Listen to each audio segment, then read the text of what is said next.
it was sort of paralyzed in a kind of jazz chord, which was useful.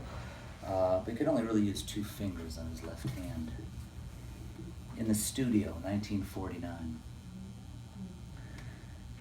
Django Reinhardt is unsatisfied with the rhythm section, so he plays louder till it's mostly himself backing up Stéphane Grappelli on La Mer, whose violin's relishing that melody, all arabesque and sweetness, lofty and light and swirled as meringue.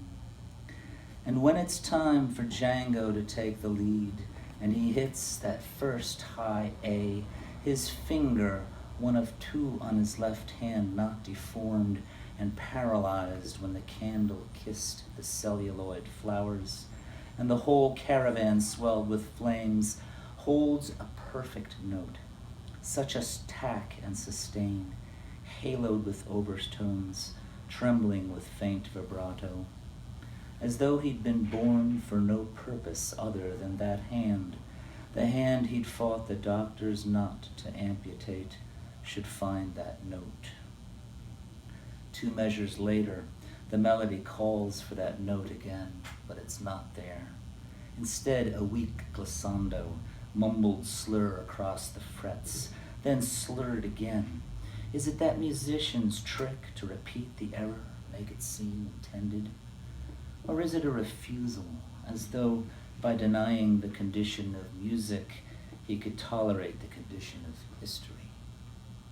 In Paris, during the war, musicians beat the time of curfew by staying inside the clubs and jamming till dawn.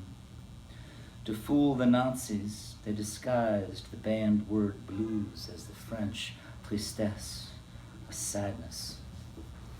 Sometimes a single customer hardly noticed until the night that he's not there and never there again. And from time to time, stories of gypsies in prison camps who claimed to be Django, hoping it might save them. Later, of foreign papers reporting from time to time his death.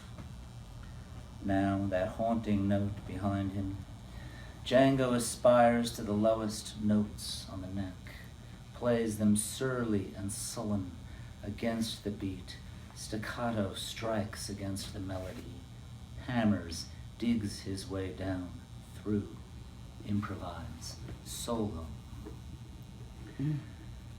I think one reason